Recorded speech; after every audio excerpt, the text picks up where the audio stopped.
enjoying a nice sunset and a feed on the coast in Darwin. We did a sneaky camp in town, and the next morning we checked out the Aviation Museum. Commenting on this video only days after Donald got bored of peace. There's a bit of Australian aviation and military history and a big EP23 from the States. The F111 was a bit interesting, seeing the afterburner. I remember seeing this light the skies up at Riverfire a number of times back in Brisbane.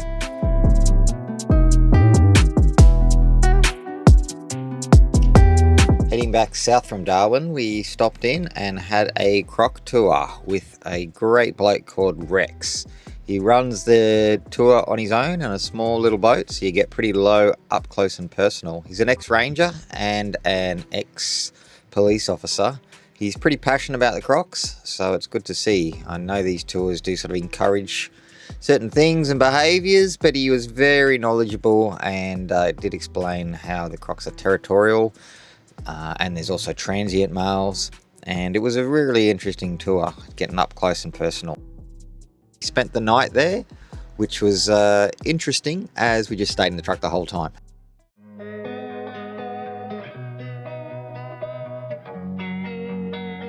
Alright, we're making our way out to East Arnhem Land, out to a town called Nhulunbuy is the community out there, for a week or so of some very remote camping, 700 k's, and this is just the start of the dirt section.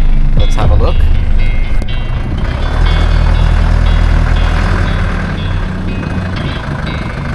Corrugations and big one.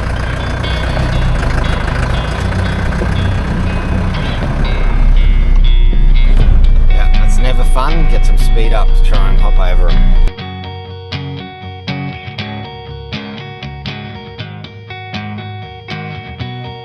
After an entire day of brutal driving, we made it back out to the coast.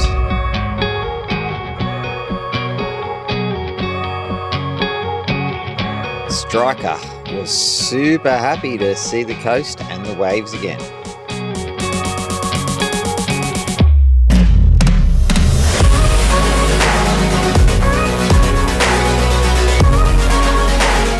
First campsite was Macassan Beach.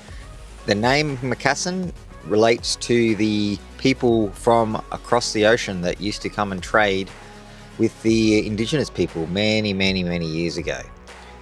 We caught back up with Deb and Bernie at this camp. They were super happy to see the dogs again. They were happy that I bought the dogs. I think that's my main job, actually.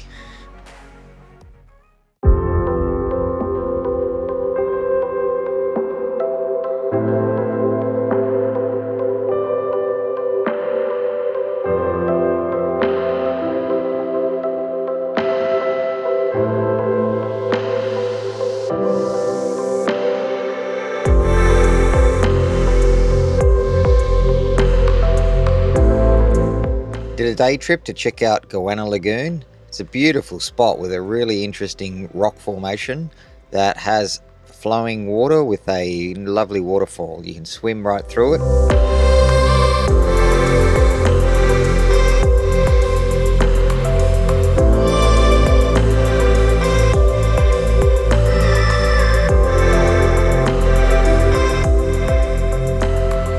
This is a campsite at Latham. It's Bernie and Deb's camper.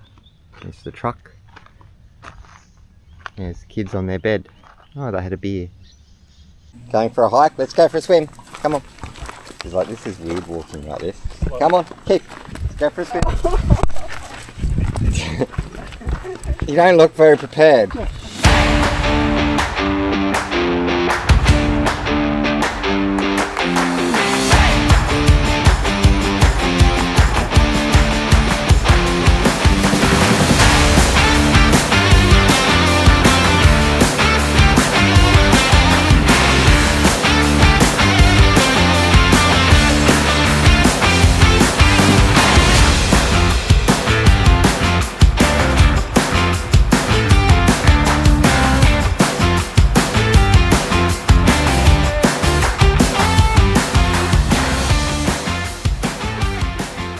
back on our own again. Our next campsite was on the beach at a spot called Little Bondi.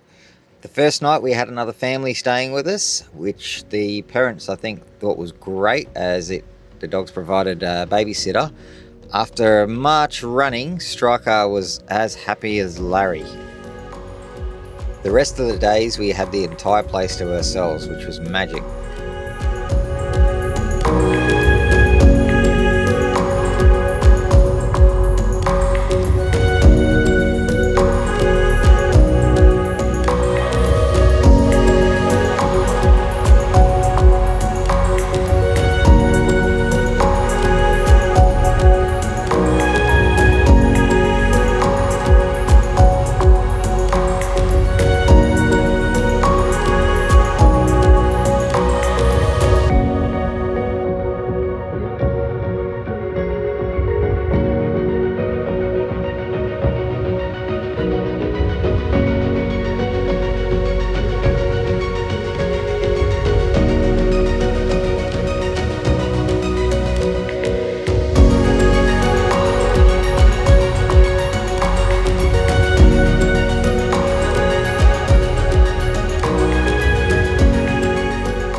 We took a brief trip to check out Dalloway Bay.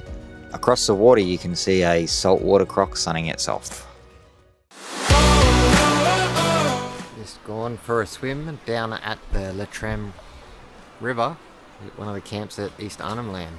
Camped up at this spot twice now, in between camping at the beaches. You can see it's a pretty nice little waterhole, pretty croc safe. Good little spot for the dogs too. There he goes. Of course, Kiva loves it. Wait, get it. Pretty nice water here. Pretty popular spot actually with the locals as well.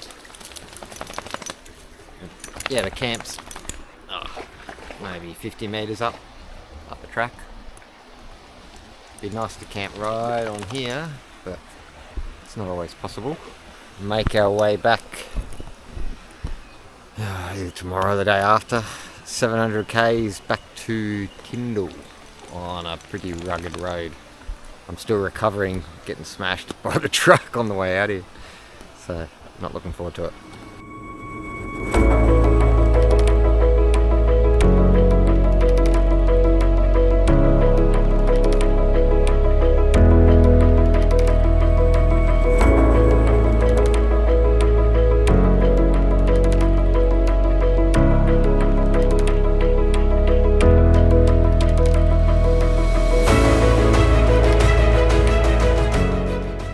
Having brekkie and a coffee before we head out at East Arnhem Land. Camped for the last night at a camp known as Scout Camp, where you'll see some footage of some pretty cool waterholes and waterfalls. Yeah, it's been a good 10-11 days out this way. Had a bit of a chat down Dalloway Bay with one of the rangers, the Indigenous rangers that manage the natural areas and the camping and everything in these parts.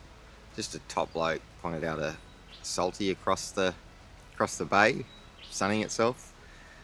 Bay was amazing, full of dolphins and everything. They caught heaps of fish in there, but just easy going and genuine. Like, obviously care about the animals, care about nature, care about everything. It wasn't Nazi like in national parks. Like, I just let the dogs out. They don't care. They can see that the dogs are controlled, so they're realistic. They can see. He was even thought it was cool how the dogs interacted with the roos, or wallaby, should I say, or not interacted. Just was curious and watched them.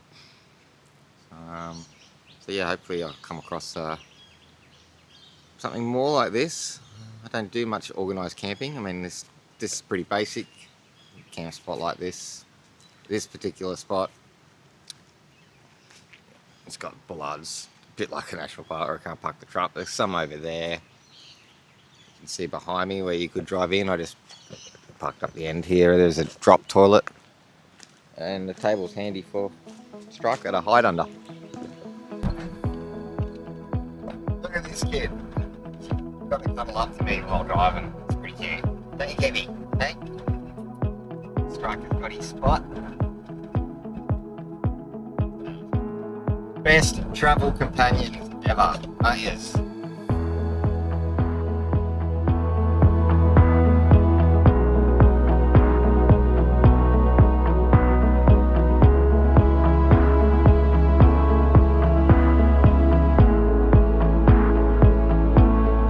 Out of East Arnhem Land now, we spent the last night camped at the lookout known as the Lost World.